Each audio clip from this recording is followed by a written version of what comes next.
जय श्री कृष्णा, जय श्री राधे। अर्चना के कृष्ण गुणगान चैनल पर आपका स्वागत है। आज मैं आपको श्री शिव महापुराण की विश्वेश्वर संहिता का पहला अध्याय सुना रही हूँ, जिसमें तीर्थराज श्री प्रयागराज में ऋषियों महर्षियों द्वारा एक धर्म सभा का आयोजन करना, ऋषि मंडल का सूत जी से ऐसा उपाय पूछना जिससे कि वह कलिकाल में पाप का नाश करके धर्म की रक्षा कर सकें।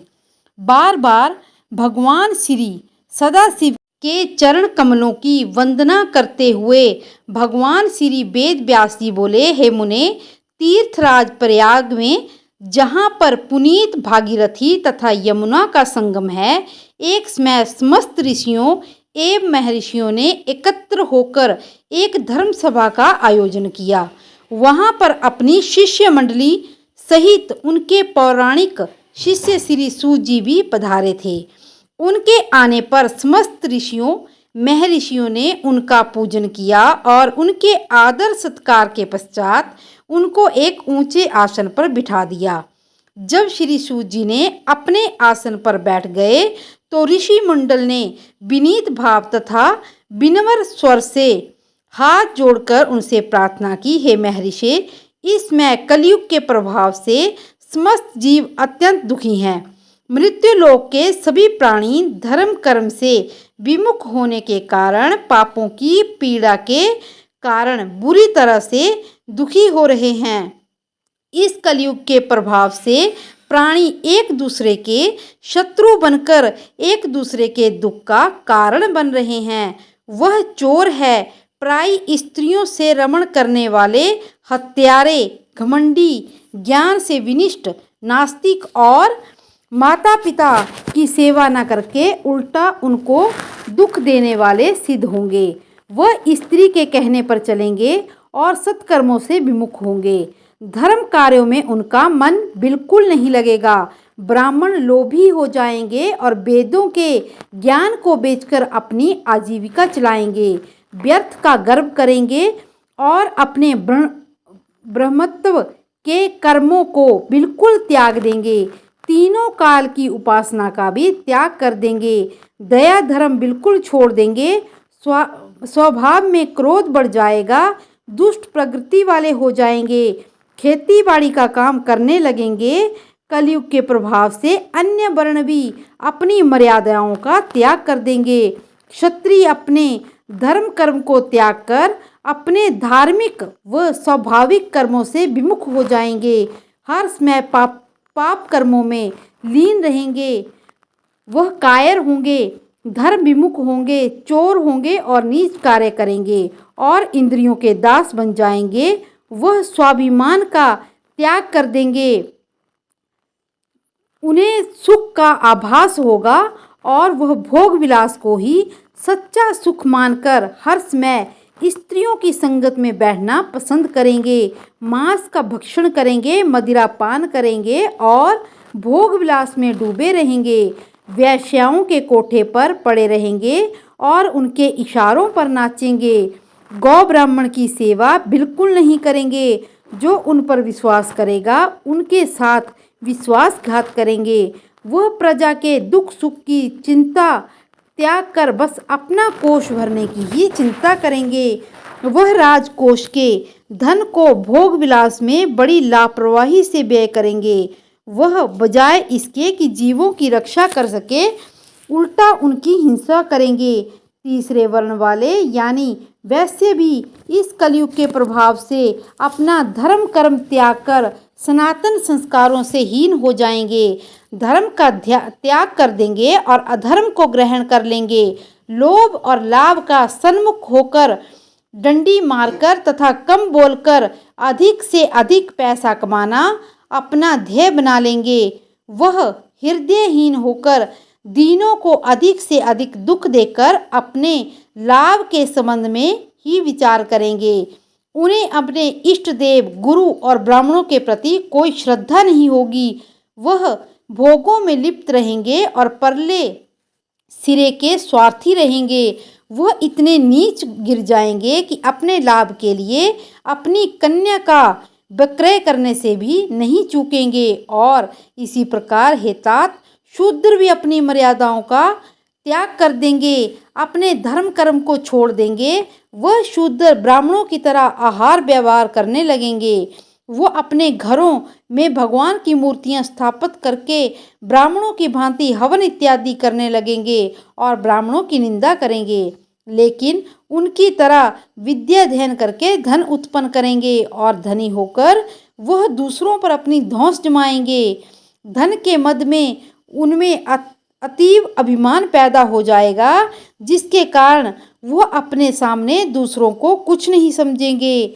चारों वर्णों में से उनसे बढ़कर पातकी दुष्कर्मों का करने वाला और क्रूर कर्म करने वाला और दूसरा कोई नहीं होगा। इसी प्रकार स्त्रियां भी अपना धर्म त्याग देंगी, पति को त्याग कर प्राय पुरुषों से प्रेम करेंगी, प्राय पुरुषों को अपने जाल में फंसाएंगी और अपने पति से झगड़ा करेंगी, मगर अपने यारों से प्रेम करेंगी। उनके भीतर माता पिता सास ससुर कोई भय नहीं रहेगा। वो स्मय कुस्मय कुपात्र सतपात्र आदि का ध्यान किए बिना अपनी काम वासना को शांत करने वाली होंगी। अपनी विलासिता के कारण सदैव रोगी रहेंगी और गृहस्थी के प्रति कोई मोह नहीं रहेगा। अब सूजी आप ही कहे कि ऐसे स्त्री पुरुषों से उत्पन्न संतान कैसी होगी और उनका भविष्य कैसा होगा। माता पिता का ऐसा आचरण देखकर क्या ऐसी संतानें अपने धर्म में भला क्या स्थिर रहेंगी। देखिए, जब सब ओर पाप ही पाप दिखाई दे रहा है तो धर्म की रक्षा किस प्रकार होगी। पाप के बढ़ते हुए इस भारी बोझ को भला पृथ्वी किस प्रकार उठा सकेगी। जब धर्म ही क्षय हो जाएगा तो गौ देवता धर्म और ब्राह्मण की रक्षा किस प्रकार हो सकेगी।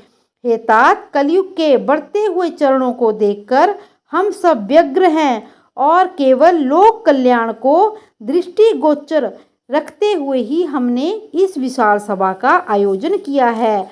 आप सब धर्मों के ज्ञाता हैं और महान परोपकारी हैं, इसलिए हम सब की ये प्रार्थना है कि आप हमें कोई ऐसा साधन बताइए जिससे हम पाप का नाश करके धर्म की रक्षा कर सकें। ऋषि मंडल की इस प्रकार की प्रार्थना को सुनकर सूत जी थोड़ी देर तो मौन रहे। उन्होंने भगवान सदाशिव के पावन चरणों का ध्यान किया और उनको परम शांति प्रदान हो गई। उन्होंने एक मधुर मुस्कान के साथ ऋषि मंडल से कहा। श्री सूत जी बोले, हे मुनियों, आपके इस प्रश्न से जो कि सबके लिए कल्याणकारी है उसे सुनकर मैं अत्यंत प्रसन्न हुआ हूँ। कलयुग वास्तव में पापों का नाशक है। कलयुग में ब्राह्मण लोग दोनों लोकों को पवित्र करने वाले, चारों वर्णों के फल देने वाले भगवान सदाशिव का यश का वर्णन करते रहते हैं। वह केवल भगवान शंकर के इस श्री शिव महापुराण के पठन से शिवलोक को प्राप्त होते हैं।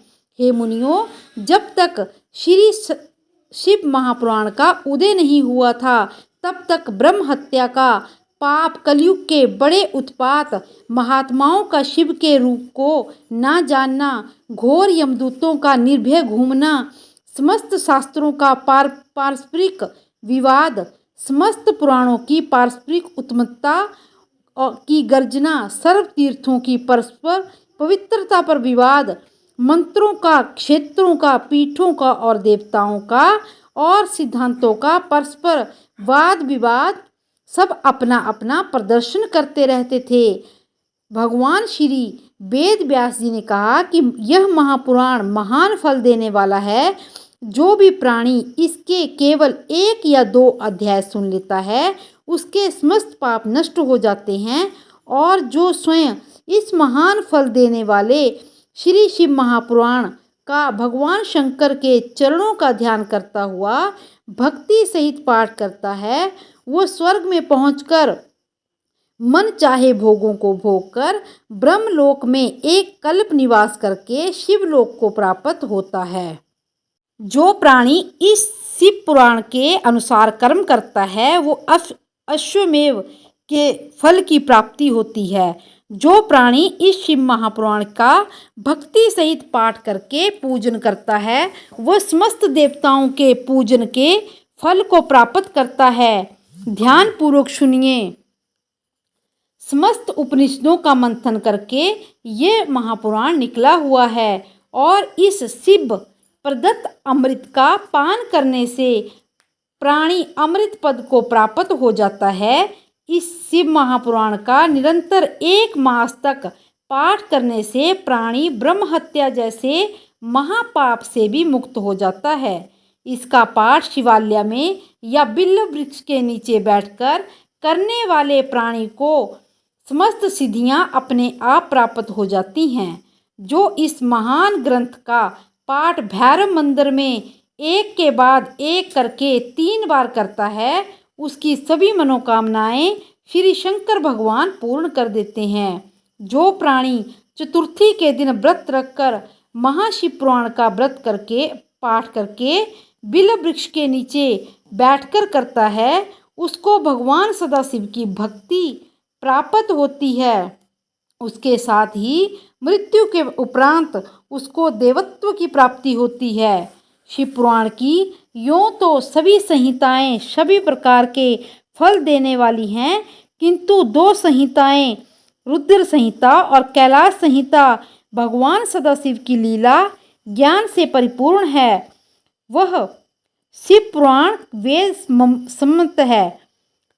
भगवान श्री सदाशिव ने सबसे पहले इसका निर्माण किया। इस पुराण में 12 संहिताएं हैं।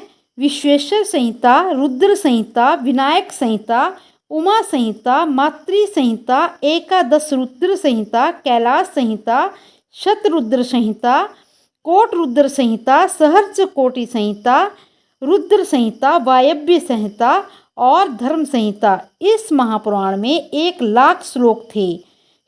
भगवान श्री वेद व्यास जी ने इसे संक्षिप्त में करके इसका 24,000 श्लोकों में दोबारा निर्माण किया।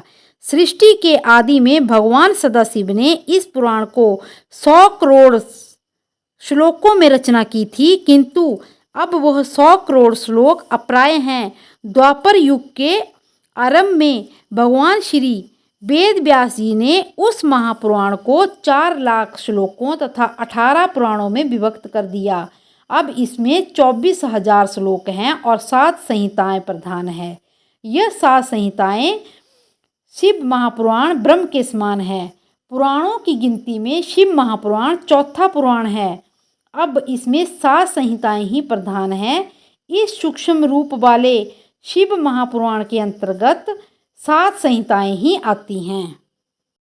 इसी प्रकार और भी कथाएं सुनने के लिए मेरे चैनल को लाइक, शेयर और सब्सक्राइब करें और कमेंट बॉक्स में जय भोलेनाथ अवश्य लिखें। जय श्री कृष्णा, जय श्री राधे।